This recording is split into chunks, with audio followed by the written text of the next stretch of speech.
ಸಮಸ್ತ ಕನ್ನಡ ನಾಡಿನ ಜನತೆಗೆ ಆ, ರಮೇಶ್ ಮಾಡುವಂತಹ ನಮಸ್ಕಾರಗಳು. ಇವತ್ತಿನ ಒಂದು ವಿಡಿಯೋ ಏನಕ್ಕೆ ಮಾಡ್ತಾ ಇದ್ದೀನಿ ಅಂತಂದರೆ, ನಾನು ತುಂಬ ಕಡೆ ಕೇಳ್ತಾ ಇದ್ದೀನಿ. ಯಾಕಂದರೆ ನಾವೆಲ್ಲ ಕನ್ನಡ ಮೀಡಿಯಮ್ ಸ್ಟೂಡೆಂಟ್ಸ್, ಇವಾಗ ಕಲ್ತು ಬಂದಿರೋದೆಲ್ಲ ಕನ್ನಡ ಮೀಡಿಯಮ್ ಸ್ಟೂಡೆಂಟ್ಸ್ ನಾವೆಲ್ಲ.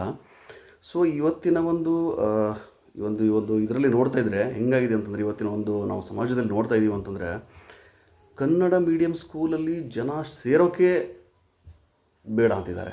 ಅದು ಏನಕ್ಕಂತ ಗೊತ್ತಿಲ್ಲ ನನಗೆ. ಬಟ್ ಅಲ್ಲಿ ಏನಂತಂದರೆ, ಇವಾಗ ಒಂದು ಪರಿಸ್ಥಿತಿ ನೋಡಿದ್ರೆ ಇವಾಗ ಹೆಂಗಾಗಿದೆ ಅಂದರೆ, ಪ್ರೈವೇಟೈಸೇಷನ್ ತುಂಬಾ ಆಗಿಬಿಟ್ಟಿದೆ. ಸೊ ನಾನು ಒಂದು ಅರ್ಥ ಆಗ್ತಾ ಇಲ್ಲ, ಯಾಕೆ ಈ ಜನ ಏನಪ್ಪ ಅಂತಂದರೆ ಪ್ರೈವೇಟ್ಗೆ ಹೋಗ್ತಾ ಇದ್ದಾರೆ ಅಂತ ಅರ್ಥ ಆಗ್ತಾ ಇಲ್ಲ ನನಗೆ. ಪ್ರೈವೇಟಲ್ಲಿ ಏನು ಫ್ರೀ ಕೊಡ್ತಾ ಇದ್ದಾರೆ, ಏನೊಂದು ಶಿಕ್ಷಣ ಕೊಡ್ತಾ ಇದ್ದಾರೆ ಅಂತ ಅರ್ಥ ಆಗ್ತಾ ಇಲ್ಲ ನನಗೆ.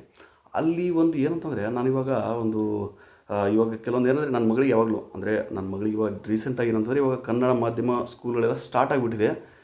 ನಾನು ಕನ್ನಡ ಮೀಡಿಯಮ್ ಸ್ಕೂಲ್ಗೆ ಹಾಕಿದ್ದೀನಿ. ಪ್ರತಿಯೊಬ್ಬರು ಹೇಳ್ತಾರೆ, ಅಂದರೆ ಇಲ್ಲಿ ಅಂತಲ್ಲ, ನಾವು ಕೆಲವೊಂದು ಕರ್ನಾಟಕದಲ್ಲಿ ಒಂದು 3-4 ಡಿಸ್ಟ್ರಿಕ್ಟಲ್ಲಿ ನಾನು ವರ್ಕ್ ಮಾಡಿದ್ದೀನಿ. ಅಲ್ಲಿ ಪ್ರತಿಯೊಬ್ಬರು ಹೇಳೋದೇನಂತಂದರೆ, ಕನ್ನಡ ಮೀಡಿಯಮ್ ಸ್ಕೂಲ್ಗೆ ನಿಮ್ಮ ಮಕ್ಕಳನ್ನು ಹಾಕಬೇಡಿ, ದಯವಿಟ್ಟು ಏನಂತಂದರೆ ಪ್ರೈವೇಟ್ ಸ್ಕೂಲ್ಗಳಿಗೆ ಹಾಕಿ, ಅಲ್ಲಿ ಚೆನ್ನಾಗಿ ಎಜುಕೇಷನ್ ಸಿಗುತ್ತೆ. ಇವಾಗ ನಾವು ಕರ್ನಾಟಕದಲ್ಲಿದ್ದುಕೊಂಡು ನಾವು ಕನ್ನಡ ಸ್ಕೂಲ್ಗಳಿಗೆ ನಮ್ಮ ಮಕ್ಕಳನ್ನ ಕಳಿಸದೇ ಇದ್ದರೆ ಅದನ್ನು ಬೆಳೆಸೋರು ಯಾರು? ಕನ್ನಡ ಮಾಧ್ಯಮ ಸ್ಕೂಲ್ಗಳನ್ನು ಬೆಳೆಸೋರು ಯಾರು? ಯಾಕಂದರೆ ನಮ್ಗೆ ಗೊತ್ತು, ನಾವೆಲ್ಲ ಇವಾಗ ದೊಡ್ಡವರಾಗಿದ್ದೀವಿ, ನಾವೆಲ್ಲ ಕನ್ನಡ ಮಾಧ್ಯಮ ಸ್ಕೂಲ್ಗಳಲ್ಲಿ ಬೆಳೆದೇ ದೊಡ್ಡವರಾಗಿದ್ದೀವಿ. ನಮಗೇನು ಆ ಥರ ಕಡಿಮೆ ಅನಿಸೇ ಇಲ್ಲ, ನಮ್ಮ ಶಿಕ್ಷಣದಲ್ಲಿ ಯಾವುದೇ ಅಂತ ಕಡಿಮೆ ಅಂತ ಅನಿಸೇ ಇಲ್ಲ ನಮಗೆ ಇಲ್ಲಿವರೆಗೂ. ಯಾಕಂದರೆ ಅವರು ಬೇಕಾದಂತಹ ಒಂದು ಮೌಲ್ಯಗಳನ್ನು ಕೊಟ್ಟಿದ್ದಾರೆ, ವಿದ್ಯೆಯನ್ನು ಕೊಟ್ಟಿದ್ದಾರೆ. ನಾವು ನಮ್ಮ ಏನಪ್ಪ ಅಂತಂದ್ರೆ ಮೆಕ್ಯಾನಿಕಲ್ ಇಂಜಿನಿಯರಿಂಗ್ ಕಂಪ್ಲೀಟ್ ಮಾಡಿದ್ದೀವಿ. ಸೊ ಇದೆಲ್ಲ ನೋಡಿದಾಗ ನಮಗೇನು ಕಡಿಮೆ ಇದೆ ಕನ್ನಡ ಮಾಧ್ಯಮ ಸ್ಕೂಲ್ಗಳಲ್ಲಿ ಅಂತ ನನಗೆ ಇನ್ನೂ ಅರ್ಥ ಆಗ್ತಾಯಿಲ್ಲ. ಜನ ಯಾಕೆ ಈ ಒಂದು ಪ್ರೈವೇಟ್ ಸ್ಕೂಲ್ಗಳಿಗೆ ಮುಗಿಬಿದ್ದಿದ್ದಾರೆ ಅಂತಕ್ಕಂಥದ್ದು ಅದನ್ನೂ ಅರ್ಥ ಆಗ್ತಾಯಿಲ್ಲ ನನಗೆ. ನೋಡಿ, ನನಗೆ ಏನಂದರೆ, ಇದೊಂದು ದುಃಖದ ಸಂಗತಿ ಅನಿಸುತ್ತೆ ನನಗೆ. ಇನ್ನೂ ಹೀಗೆ ಇದೊಂದು ಹಾಗೆ ಹೋಗ್ತಾ ಇದ್ದರೆ ಪ್ರೈವೇಟ್ ಸ್ಕೂಲ್ಗಳು ಹೆಚ್ಚಾಗ್ತಾನೆ ಹೋಗ್ತಾ ಇರುತ್ತೆ. ಈ ಒಂದು ಕನ್ನಡ ಮಾಧ್ಯಮ ಸ್ಕೂಲ್ಗಳಲ್ಲಿ ನಾವು ಯಾವಾಗಾದ್ರೂ ಭೇಟಿ ಮಾಡಿದಾಗ ಅಲ್ಲಿ ಜನ ನೋಡಿದ್ರೆ ಒಂದು ಸ್ಟ್ರೆಂಗ್ತೇ ಇರೋದಿಲ್ಲ. ಇದನ್ನೆಲ್ಲ ನೋಡಿದಾಗ ಏನು ಅನಿಸುತ್ತೆ, ನಮ್ಮ ಮಕ್ಕಳು ಎಂಥ ದುರ್ದೈವಗಳು ಅನಿಸುತ್ತೆ ಒಂದೊಂದು ಸತಿ. ಏನಂದರೆ, ಆ ಒಂದು ಸಿಚುವೇಶನ್ ಬರೋಕ್ಕೆ ನಾವು ಬಿಡಬಾರ್ದು. ಸೊ ಈ ವಿಡಿಯೋ ಮಾಡೋ ಉದ್ದೇಶ ಏನಂತಂದರೆ, ದಯವಿಟ್ಟು ಎಲ್ಲ ಒಂದು ಪಾಲಕರಲ್ಲಿ, ಎಲ್ಲ ಒಂದು ತಂದೆ ತಾಯಿಗಳಲ್ಲಿ ನನ್ನ ಒಂದು ರಿಕ್ವೆಸ್ಟ್ ಇದೆ. ದಯವಿಟ್ಟು ನಿಮ್ಮ ಒಂದು ಮಕ್ಕಳನ್ನು ಒಂದು ಕನ್ನಡ ಶಾಲೆಯಲ್ಲಿ ಅಡ್ಮಿಷನ್ ಕೊಡಿಸಿ, ಅವರೂ ಬೆಳೀಲಿ, ಮತ್ತು ಅಂದರೆ ನಮ್ಮ ಕನ್ನಡ ಒಂದು ಭಾಷೆನ ಒಂದು ಉಳಿಸಲಿ. ಮತ್ತು ಇನ್ನೊಂದು ಏನಂತಂದರೆ, ನಾನೊಂದು ಅಲ್ಲಿ ಕಲಿಸ್ತಕ್ಕಂಥ ಒಂದು ಶಿಕ್ಷಕರಿಗೂ ನಾನು ಹೇಳ್ತಾ ಇದ್ದೀನಿ ಇವತ್ತಿಗೂ.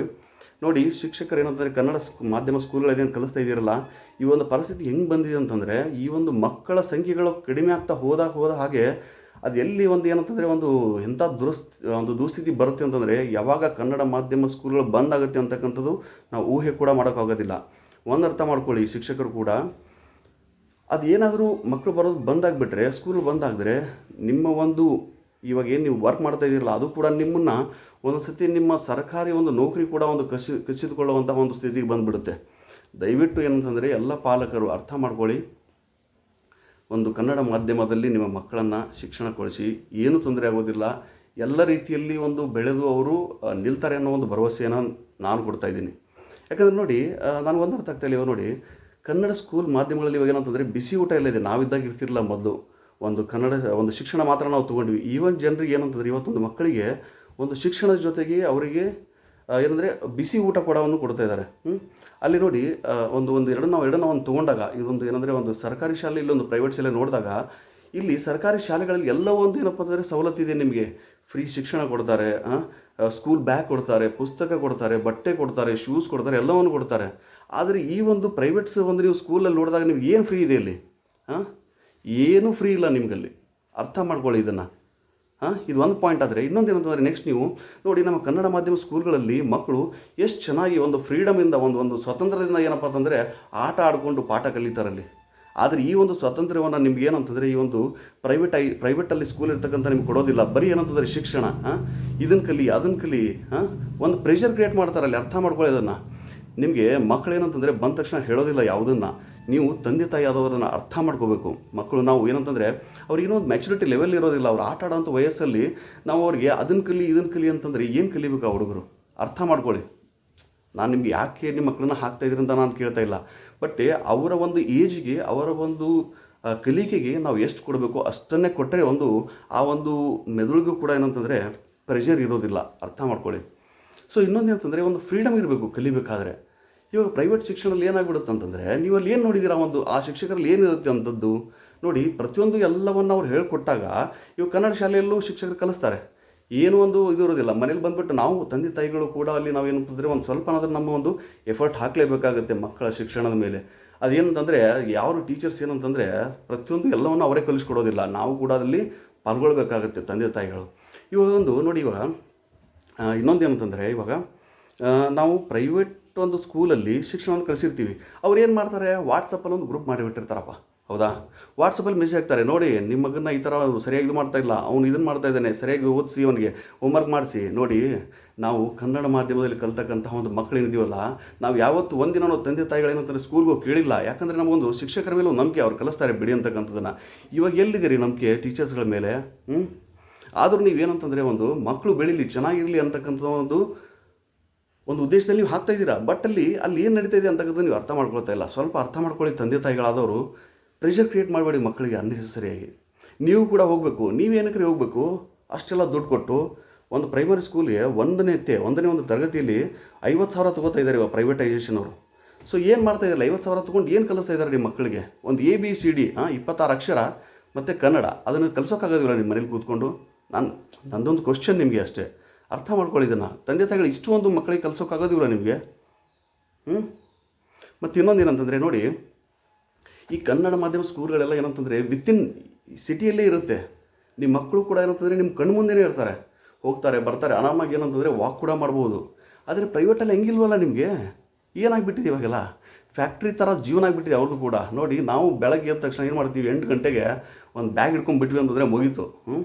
ಹೋಗೋದು ಕ್ಯಾಬ್ ಆಗಿರ್ತಾರೆ, ಅದು ಕ್ಯಾಬ್ ಹತ್ಕೊಂಡು ಹೋಗೋದು, ಬೆಳಗ್ಗೆ 8 ಗಂಟೆಗೆ ಹೋಗೋದು, ರಾತ್ರಿ 8 ಗಂಟೆಗೆ ಬರೋದು.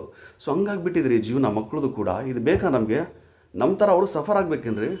ಇವಾಗ ಕನ್ನಡ ಮಾಧ್ಯಮ ಸ್ಕೂಲ್ಗಳು ಇನ್ನೂ ಇದೆ, ನಮ್ಮ ಕಣ್ಣು ಮುಂದೆನೇ ಇದೆ. ಅದರಲ್ಲಿ ಕಲಿಸಿ, ಕಣ್ಣು ಮುಂದೆನೇ ಇರ್ತಾರೆ ಮಕ್ಕಳು. 1ನೇ ತರಗತಿಯಿಂದ 10ನೇ ತರಗತಿವರೆಗೂ ಇಲ್ಲೇ ಇರ್ತಾರೆ ನಿಮ್ಮ ಕಣ್ಣು ಮುಂದೆನೇ. ಮನೆ ಪಕ್ಕದಲ್ಲೇ ಇರುತ್ತೆ ಸ್ಕೂಲು, ಆದರೆ ಯಾರೂ ಆಗೋದಿಲ್ಲ ಅಲ್ಲಿ. ಇದು ನಮ್ಮ ದುರ್ದೈವ ಅಲ್ವಾ? ಅರ್ಥ ಮಾಡ್ಕೊಳ್ಳಿ. ಮತ್ತು ಇನ್ನೊಂದು ಏನಂತಂದರೆ ನೋಡಿ, ಪ್ರತಿಯೊಂದು ಸ್ಕೂಲ್ಗಳಲ್ಲಿ ಎಷ್ಟೇ ನೀವು ಟೀಚರ್ಸ್ಗಳಿಂದ ಎಜುಕೇಷನ್ ತೊಗೊಂಡ್ರೂ ಅಲ್ಲಿ ಏನಾಗುತ್ತೆ ಅಂತಂದರೆ ಮಕ್ಕಳು ಕೂಡ ಅಲ್ಲಿ ಎಫರ್ಟ್ ಹಾಕಲೇಬೇಕಾಗುತ್ತೆ. ಅದು ಕನ್ನಡ ಮಾಧ್ಯಮ ಆದರೂ ಅಷ್ಟೇ, ಇಂಗ್ಲೀಷ್ ಮಾಧ್ಯಮ ಆದರೂ ಅಷ್ಟೇ, ಹೌದಲ್ವಾ? ಸೊ ಅವ್ರು ಎಫರ್ಟ್ ಹಾಕಿದಾಗ ಮಾತ್ರ ಅಲ್ಲಿ ಮುಂದೆ ಹೋಗ್ತಾರೆ ಹೊರತು ಅವ್ರು ಮಾರ್ಕ್ಸನ್ನು ಪಡಿತಾರೆ. ಇದರಲ್ಲಿ ಎಂಟೈರ್ಲಿ ಏನಂತಂದರೆ ಒಂದು ಶಿಕ್ಷಕನೇ ಒಂದು 100% ಮಾರ್ಕ್ಸ್ಗಳಿಗೆ ತಂದು ಕೊಡಬೇಕಂದ್ರೆ ಆಗೋದಿಲ್ಲ ಅಲ್ಲಿ. ಅವರು ಒಂದು ಮಟ್ಟಿಗೆ ಏನಂತಂದರೆ ಅವರಿಗೆ ಶಿಕ್ಷಣವನ್ನು ಒದಗಿಸ್ತಾರೆ, ಹೇಳ್ತಾರೆ ಈ ಥರ ಮಾಡಿ ಅಂತ ಒಂದು ಗೈಡ್ ಅಷ್ಟೇ. ಸೊ ಆ ಗೈಡೆನ್ಸು ನೀವು ಎಲ್ಲ ಕಡೆನೂ ಪಡಿಬೋದು ರೀ. ಅರ್ಥ ಮಾಡ್ಕೊಳ್ಳಿ ಅದನ್ನು. ಸೊ ನೀವೇನಂತಂದರೆ ಪ್ರತಿಯೊಂದು ಏನು ನೋಡಿ, ಇವಾಗ ಪ್ರೈವೇಟೈಸೇಷನ್ಲಿ ಏನು ಮಾಡ್ತಾರೆ, ನಿಮಗೆ 50,000 ಫೀ ಕಟ್ಸ್ಕೊತಾರೆ ಫಸ್ಟಲ್ಲಿ, ಹೌದಾ? ಎಲ್ಲವನ್ನು ಹಿಡ್ಕೊಂಡು ಹೇಳ್ತಾ ಇದ್ದೀನಿ ನಿಮಗೆ. ಈ ಸ್ಕೂಲ್ ಫೀಸು, ಆಮೇಲೆ ಬಸ್ ಫೀಸು, ನೋಟ್ಬುಕ್ಸು, ಆಮೇಲೆ ಎಲ್ಲವನ್ನು ಸ್ಕೂಲು ಬ್ಯಾಗು ಪ್ರತಿಯೊಂದು ಏನು ಫ್ರೀ ಇರೋದಿಲ್ಲ ಅಲ್ಲಿ. ಎಲ್ಲವನ್ನು ನಿಮ್ಮ ಹತ್ರನೇ ಕಟ್ಸ್ಕೊಂಡಿರ್ತಾರೆ, ಸರಿನಾ? ಎಲ್ಲವನ್ನು ನಿಮ್ಮ ಹತ್ರನೇ ಕಟ್ಸ್ಕೊಂಡಿರ್ತಾರೆ. ಸೊ ಕೊನೆಗೆ ಏನು ಮಾಡ್ತಾರೆ ಅವರು, ಎಲ್ಲವನ್ನ ಎಜುಕೇಷನ್ ಕೊಟ್ಟು ಲಾಸ್ಟಲ್ಲಿ ಎಂಡಲ್ಲಿ ಏನಂತಂದರೆ ಫಸ್ಟು, ಸೆಕೆಂಡು, ಥರ್ಡು ಅಂತ ಏನು ಮಾಡ್ತಾರೆ, 3 ಜನರನ್ನು ಆರಿಸ್ತಾ ಇರ್ತಾರೆ, ಹೌದಾ? ಸೊ ಅದರಲ್ಲಿ ಏನು ಮಾಡ್ತೀವಿ ನಾವು, ಅಯ್ಯೋ ಅವಳು ಅಷ್ಟು ತೊಗೊಂಡ್ಲು, ಇವಳು ಇಷ್ಟು ತೊಗೊಂಡ್ಲು, ಅವ್ನು ಇಷ್ಟು ತೊಗೊಂಡ ಅಂತ ನಮ್ಮ ಮಕ್ಕಳ ಮೇಲೆ ನಾವು ಮತ್ತೆ ಏನು ಮಾಡ್ತೀವಿ, ಅದನ್ನು ಪ್ರೆಷರ್ ಮಾಡ್ತಿರ್ತೀವಿ. ನೋಡು ಅವಳು 90 ತೊಗೊಂಡು, ನೋಡು ಇವರು 95 ತೊಗೊಂಡ್ರು ಅಂತ. ಅದು ನಮ್ಗೆ ಬೇಕಾಗಿರೋದು ಮಾರ್ಕ್ಸ್ ಅಲ್ಲ ರೀ, ನಮಗೆ ಪ್ರಾಕ್ಟಿಕಲಾಗಿ ಎಜುಕೇಷನ್ ಎಷ್ಟು ಕಲ್ತು ಬಂದಿದ್ದೀವಿ, ಎಷ್ಟು ನಮಗೆ ಒಂದು ಸಂಸ್ಕಾರ ಕೊಟ್ಟಿದ್ದಾರೆ, ಎಷ್ಟು ನಮಗೆ ಮೌಲ್ಯಗಳನ್ನ ಕಲಿಸಿದ್ದಾರೆ ಅಂತಕ್ಕಂಥದ್ದನ್ನು. ನೀವು ಅವರಿಗೆ ಬೆಳಗ್ಗೆ 8 ಗಂಟೆಗೆ ಕಳಿಸ್ತೀರಿ, ರಾತ್ರಿ 8 ಗಂಟೆಗೆ ಬರ್ತವೆ. ಅರ್ಥ ಮಾಡ್ಕೊಳ್ಳಿ, ನೀವೇನು ಕಲಿಸ್ತೀರಾ ತಂದೆ ತಾಯಿ ಆದವರು ಅಂತ. ಸೊ ಸ್ವಲ್ಪ ನಂದೇನಂತಂದರೆ ನೀವು ಕೂಡ ಏನಂತಾರೆ ನಿಮ್ಮ ಮಕ್ಕಳ ಬಗ್ಗೆ ಕಾಳಜಿ ವಹಿಸಿ, ಅವರಿಗೂ ಒಂದು ಸ್ವಲ್ಪ ಏನಂತಂದರೆ ನಿಮ್ಮ ಒಂದು ಸಂಸಾರಗಳನ್ನು ತಿಳಿಸಿ, ಮೌಲ್ಯಗಳನ್ನು ತಿಳಿಸಿ. ನಾನು ಏನಂತಂದರೆ ಆಗಬೇಡಿ ಅಂತ ಹೇಳ್ತಾ ಇಲ್ಲ, ಸ್ವಲ್ಪ ಅರ್ಥ ಮಾಡ್ಕೊಳ್ಳಿ. ಇಲ್ಲ ಅಂತಂದರೆ ನಾವು ಈ ಕನ್ನಡ ಸ್ಕೂಲ್ಗಳನ್ನೇ ಮರ್ತು ಬಿಡಬೇಕಾಗುತ್ತೆ. ಇದೊಂದು ನೆಪ ಆಗಬಾರ್ದು ನಮಗೆ ಮುಂದಿನ ಜೀವನದಲ್ಲಿ ಹೋದಾಗ ಏನಾಗುತ್ತಂದರೆ ಇದೊಂದು ಬರೀ ನೆಪ ಆಗಬಾರ್ದು. ನಾವು ಕನ್ನಡ ಸ್ಕೂಲಲ್ಲಿ ಇದ್ವಿ, ಈ ಥರ ಇತ್ತು, ಚೆನ್ನಾಗಿತ್ತು ಅಂತಕ್ಕಂಥದ್ದು. ಆ ಚೆನ್ನಾಗಿರೋದನ್ನು ಇವತ್ತೇ ಅನುಭವಿಸಿ ಅಂತ ನಾನು ಹೇಳ್ತಾ ಇರೋದು. ಮುಂದೆ ಹೋಗ್ಬಿಟ್ಟು ನೆಪ ಮಾಡ್ಕೊಳ್ಳೋದಕ್ಕಿಂತಲೂ ಒಂದು ಅನುಭವಿಸಿ. ಇದು ಹೆಂಗಂದರೆ ಕನ್ನಡ ಮಾಧ್ಯಮ ಸ್ಕೂಲ್ ಹೆಂಗಂತಂದರೆ ನಮ್ಮ ತಂದೆ ತಾಯಿ ಥರ. ಆ ಒಂದು ತಂದೆ ತಾಯಿನ ನಾವು ಗೌರವಿಸಬೇಕು, ಅವ್ರ ಮಡಿಲ ನಾವು ಯಾವಾಗಲೂ ಇರಬೇಕು ರೀ. ಆ ಒಂದು ಪ್ರೀತಿನೇ ಬೇರೆ. ಅದಕ್ಕೆ ಅರ್ಥ ಮಾಡ್ಕೊಳ್ಳಿ, ಒಂದು ಕನ್ನಡ ಮಾತೆ ಒಂದು ಮಡಿಲಲ್ಲಿ ನಮ್ಮ ಮಕ್ಕಳು ಯಾವಾಗಲೂ ಒಂದು ಕಲಿತರೆ ಅದು ನಮ್ಗೆ ಖುಷಿನೇ ಬೇರೆ. ಅದೊಂದು ನನಗೆ ಪ್ರತಿಯೊಂದು ಒಂದು ಕನ್ನಡ ಮಾಧ್ಯಮ ತೆಗೆದಾಗ ನನಗೆ ಒಂದು ಸತಿ ದುಃಖ ಆಗಿಬಿಡೋದು. ಯಾಕಂದರೆ ಸ್ಟ್ರೆಂತ್ ಬರ್ತಾ ಕಡಿಮೆನೇ ಆಗ್ತಾಯಿದೆ. ಯಾಕಂದರೆ ಮಕ್ಕಳು ನಗೋದನ್ನು ಮರಿತಾ ಇದ್ದಾರೆ ಇವಾಗ ಸಿಕ್ಕಾಪಟ್ಟೆ. ನೋಡಿ ಎಷ್ಟೋ ತೊಗೊಂಡಿರ್ತಾರೆ, 92 ತೊಗೊಂಡಿರ್ತಾರೆ, ಮಕ್ಕಳು ಕಣ್ಣೀರು ಹಾಕ್ತಾರೆ. ನೋಡಿ 50,000 ಫೀಸ್ ಕೊಟ್ಟು ನಾವು ಮಕ್ಕಳಲ್ಲಿ ಕಣ್ಣೀರ ನೋಡೋಕ್ಕಲ್ಲಿ ಕಳಿಸಿದ್ದು ನಾವಲ್ಲಿ. ಅರ್ಥ ಮಾಡ್ಕೊಳ್ಳಿ, 90 ತೊಗೊಂಡ್ರು ಖುಷಿ ಇಲ್ಲ ಅವ್ರಿಗೆ. ಏನಕ್ಕೆ ಆ ಥರ ಒಂದು ಕ್ರಿಯೇಟ್ ಮಾಡಿಬಿಟ್ಟಿದ್ದೀರಾ? ಏನಂದರೆ ಆ ಥರ ಒಂದು ಪ್ರೈವೇಟೈಸೇಷನ್ ಬಂದುಬಿಟ್ಟು ಇವಾಗ ಕ್ರಿಯೇಟ್ ಮಾಡಿಬಿಟ್ಟಿದೆ. ಕಾಂಪಿಟೇಷನ್ ಇದೆ ನೋಡಿ. ಏನು ಕಾಂಪಿಟೇಷನ್ ಇಲ್ಲ, ಅದೇ ಜೀವನ ಇರುತ್ತೆ, ಅದೇ ಅದೇ ಅದೇ ಒಂದು ಕೂಡಿಸೋದು, ಅದೇ ಕಳೆಯೋದು, ಅದೇ ಗುಣಾಕಾರ, ಅದೇ ಭಾಗಾಕಾರ. ಏನಿದೆ ಇದರಲ್ಲಿ ಜೀವನದಲ್ಲಿ? ಸೊ ಸ್ವಲ್ಪ ಅರ್ಥ ಮಾಡ್ಕೊಳ್ಳಿ. ಜೀವನದಲ್ಲಿ ಮಕ್ಕಳಿಗೆ ಏನಂತಂದರೆ ಒಂದು ಬಲಾಢ್ಯ ಆಗುವಂಥ ಒಂದು ಏನಪ್ಪ ಅಂತಂದರೆ ಒಂದು ಶಿಕ್ಷಣ ಬರಲಿ ಅವ್ರಿಗೆ. ಅದೇನಂತಾರಲ್ಲ, ಕುಗ್ಗೋಗ್ತಾ ಇದ್ದಾರೆ ಜನ. ಇವಾಗ ಎಜುಕೇಷನ್ ತೊಗೊಂಡು ಕುಗ್ಗೋಗ್ತಾ ಇದ್ದಾರೆ. ಜೀವನದಲ್ಲಿ ಮುಂದೆ ಏನು ಮಾಡಬೇಕು ಅಂತಲೇ ಗೊತ್ತಾಗೋದಿಲ್ಲ ಅವ್ರಿಗೆ. ಸೊ ಅರ್ಥ ಮಾಡ್ಕೊಳ್ಳಿ, ಏನು ಆ ಥರ ಒಂದು ಪ್ರೆಷರ್ ಆಗಬೇಡಿ. ಇವಾಗ 1ನೇ ತರಗತಿಯಿಂದ 10ನೇ ತರಗತಿವರೆಗೆ ನಿಮ್ಮ ಮಕ್ಕಳನ್ನು ಮನೇಲಿ ಇದ್ಕೊಂಡು ಅವರಿಗೆ ಮನೆ ಕೆಲಸಗಳ ಜೊತೆಗೆ ಏನಪ್ಪ ಅಂತಂದರೆ ಶಿಕ್ಷಣವನ್ನು ಒದಗಿಸಿ ಅಂತಕ್ಕಂಥ ನಾನಿಲ್ಲಿ ಒಂದು ಈ ವಿಡಿಯೋ ಮುಖಾಂತರ ನಿಮಗೆಲ್ಲರಿಗೂ ಒಂದು ವಿನಂತಿ ಮಾಡ್ಕೊಳ್ತಾ ಇದ್ದೀನಿ. ದಯವಿಟ್ಟು ತಂದೆ ತಾಯಿಗಳೇ, ಒಂದು ಪೋಷಕರೇ, ಅಕ್ಕಂದಿರೇ, ಅಣ್ಣಂದಿರೇ, ತಮ್ಮಂದಿರೇ, ದಯವಿಟ್ಟು ಏನಪ್ಪ ಅಂತಂದರೆ ಈ ಒಂದು ಕನ್ನಡ ಮಾಧ್ಯಮಕ್ಕೆ ನಿಮ್ಮ ಮಕ್ಕಳನ್ನು ಕಳಿಸಿ ಅವರಿಗೆ ಒಂದು ಕನ್ನಡ ಶಾಲೆಗಳನ್ನು ಬೆಳೆಸಿ ಅವ್ರಿಗೆ ಶಿಕ್ಷಣವನ್ನು ಕೊಡ್ತಾರೆ. ನಿಮ್ಗೆ ಏನು ಬೇಕು ಗೌರ್ಮೆಂಟ್ ಕಡೆಯಿಂದ ಸಲಹೆಗಳನ್ನು ಎಲ್ಲರ ಜೊತೆಗೂಡಿ ಏನಪ್ಪ ಅಂತಂದರೆ ಒಂದು ಅವರಿಗೆ ಗೌರ್ಮೆಂಟ್ ಕಡೆಯಿಂದ ನಮ್ಗೆ ಏನು ಬೇಕೋ ಫೆಸಿಲಿಟಿ ಕೇಳಿಬಿಟ್ಟು ಪಡೆಯೋಣ. ದಯವಿಟ್ಟು ಏನಂತಂದರೆ ಪ್ರೈವೇಟ್ ಅಂತ ಹೋಗಬೇಡಿ. ದಯವಿಟ್ಟು ನಿಮ್ಮ ಮಕ್ಕಳಿಗೆ ಇವಾಗೇ ಸ್ಕೂಲ್ ಪ್ರಾರಂಭವಾಗಿದೆ. ನಾನು ಒಂದೇ ಒಂದು ಆಶಯ ಏನು ಪಡ್ತೀನಿ ಅಂತಂದರೆ, ಮೊದಲಿನ ಥರ ನಮ್ಮ ಕನ್ನಡ ಮಾಧ್ಯಮ ಸ್ಕೂಲ್ಗಳೇನಂತಂದರೆ ತುಂಬಬೇಕು, ಜನ ಆಟ ಆಡಬೇಕಲ್ಲಿ, ಒಂಥರ ಒಂದು ಏನಂತಂದರೆ ಒಂದು ಹುಮ್ಮಸ್ಸು ಇರಬೇಕು ಕನ್ನಡ ಶಾಲೆಗಳಲ್ಲಿ ಅಂತಕ್ಕಂಥ ನಾನು ನೋಡಬೇಕು ಅಂತ ನಾನು ತುಂಬ ಒಂದು ಆಸೆ ಪಟ್ಟಿದ್ದೀನಿ. ದಯವಿಟ್ಟು ಏನಂತಂದರೆ ಈ ಒಂದು ಮೆಸೇಜನ್ನು ಎಲ್ಲ ನಮ್ಮ ಕನ್ನಡಿಗರಿಗೆ, ಎಲ್ಲ ನಮ್ಮ ಕನ್ನಡ ತಂದೆ ತಾಯಿಗಳಿಗೆ ಮುಟ್ಟುವವರೆಗೂ ಶೇರ್ ಮಾಡಿ ಒಂದು ಕನ್ನಡ ಶಾಲೆಗಳನ್ನು ಬೆಳೆಸಿ ಅಂತಕ್ಕಂಥ ನಾನು ನಿಮ್ಮನ್ನು ಈ ಒಂದು ವಿಡಿಯೋ ಮುಖಾಂತರ ಕೇಳ್ಕೊತಾ ಇದ್ದೀನಿ. Thank you very much. ಧನ್ಯವಾದಗಳು ನನ್ನ ವಿಡಿಯೋವನ್ನು ಇಷ್ಟೊತ್ತವರೆಗೂ ಕೇಳಿದ್ದಕ್ಕೆ, ನೋಡಿದ್ದಕ್ಕೆ.